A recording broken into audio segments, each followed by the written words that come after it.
Yang menarik perhatian kita sekarang ini adalah setiap kali kita memasuki yang disebut dengan masa prapaskah, selalu ada yang bertanya, apa sih yang harus kita lakukan dalam masa prapaskah ini? Apa yang perlu kita lakukan? Para sahabat peziarah yang budiman, umumnya pada masa prapaskah ini sebetulnya kita berlatih berpantang dan berpuasa. Itu yang secara fisik kelihatan kita berpantang sesuatu dan atau berpuasa. Tetapi di balik semuanya itu, yang perlu kita lakukan selama 40 hari yaitu membangun sikap tobat. Kenapa? Karena 40 hari ini adalah masa yang bagus untuk merenungkan, merefleksikan hidup kita kembali di hadapan Tuhan, supaya kita pantas, supaya kita layak menyambut kehadiran dan peristiwa iman yang besar, yaitu kebangkitan Kristus. Kebangkitan Kristus bagi kita adalah saat keselamatan itu teralami. Nah, saya mau mengajak Anda sejenak untuk melihat soal pantang dan puasa ini. Apa sih tujuannya? Seperti apa kita melakukannya? Sebetulnya, saya ulangi sekali lagi, tujuan utamanya adalah membangun sikap tobat. Maka seringkali disebut juga masa prapaskah adalah masa retret agung.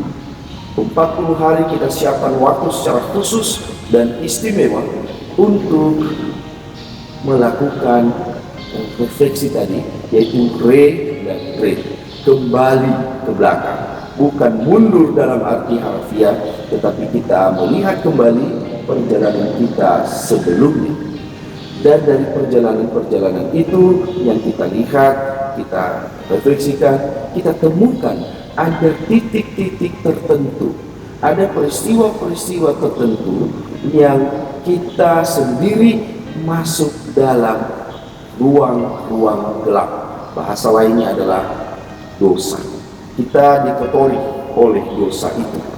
Maka ketika 40 hari ini kita dapatkan sebagai kesempatan istimewa, kesempatan indah itu kita pergunakan untuk memperbaiki, membersihkan hidup kita kembali dari noda-noda dosa itu.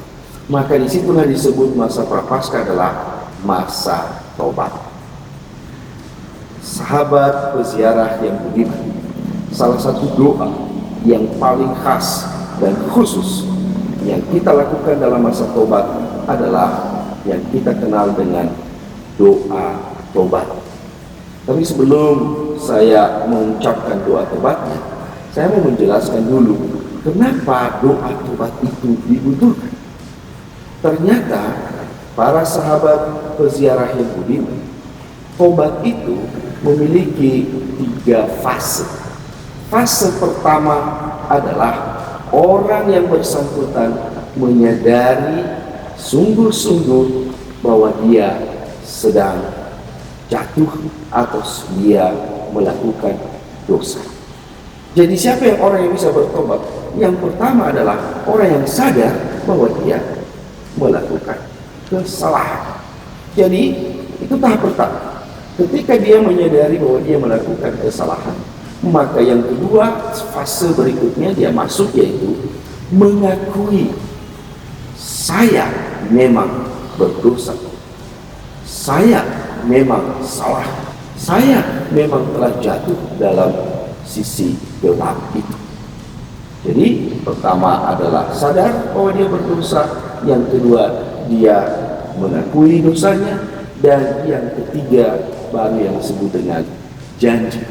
Berjanji bahwa dia akan meninggalkan dosanya dan dia melakukan hal baru dalam hidupnya sebagai tindakan yang nyata untuk membersihkan diri.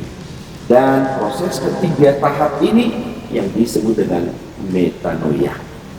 Para sahabat peziarah yang budiman, kita lihat apa doa tobat kita. Allah yang Maha Rahim, aku menyesal atas dosa-dosaku, sebab aku patut engkau hukum, karena aku telah mengkhianati engkau yang maha murah dan maha baik bagiku.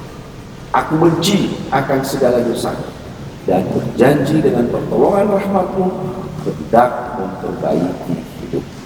Allah yang maha rahim, ampunilah aku orang berdosa ini.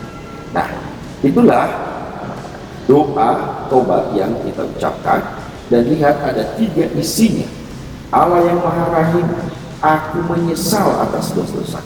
Jadi sadar dia, orang tersebut menyadari betul-betul bahwa dia memang sudah melakukan kesalahan. Apa kesalahannya? Telah mengkhianati kemurahan hati Allah. Allah yang begitu maha murah, begitu maha baik, tapi kita khianati kemurahan hati. Lalu yang kedua, masuk, aku menyesal atas dosa-dosaku, sebab aku patut engkau hukum. Kita mendapat ganjaran dari kesalahan kita. Oleh sebab itu, supaya kita terhindar dari ganjaran dosa itu, maka kita memohon belas kasihan Tuhan. Kita mohon diampuni, kita mohon dibebaskan, kita mohon, kalau bahasa sekarang, diberi garasi, diberi pengampunan secara cuma-cuma oleh Allah. Kenapa kita berani meminta pengampunan? Karena Allah itu adalah Allah yang maha murah hati. Dia berikan dengan cuma-cuma pengampunan itu. Yes, itu iman kita. Dia pasti berikan. Aku menyesal atas segala dosa-dosa. Itu di tahap kedua. Tahap ketiga, itu dalam doa itu juga dijelaskan secara baik. Oleh sebab itu aku mohon rahmat-Mu, mohon kemurahan hati-Mu Tuhan. Mulai saat ini aku berjanji membenci segala dosa-dosa kami. Membenci artinya menjauhi, tidak lagi dekat, tidak mau lagi mengulanginya, tidak mau lagi terjerembab dalam dosa yang sama itu. Aku tinggalkan dan berjanji dengan pertolongan rahmat-Mu hendak memperbaiki hidupku. Hendak memperbaiki hidupku maksudnya adalah mengubah tindakanku, tindakan dosa, tindakan kegelapan, saya ganti dengan tindakan-tindakan yang benar, tindakan-tindakan yang pantas di hadapan Tuhan. Nah, ini 3 poin ini yang terungkap dalam doa tobat kita. Para sahabat berziarah, bagaimana mewujudkan 3 tahap itu tadi dalam prakteknya selama masa Prapaskah?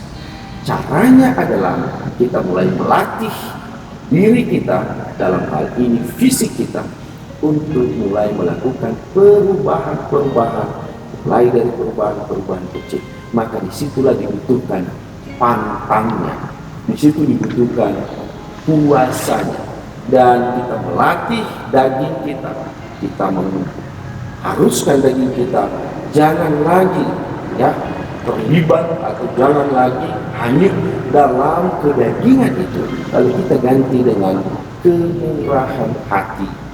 Apa itu kemurahan hati kita? Hasil dari puasa dan pantang kita, kita jadikan amal, kita jadikan kasih, kita berikan kepada orang lain, supaya orang lain mengalami kerahiman, kemurahan hati Allah melalui diri kita.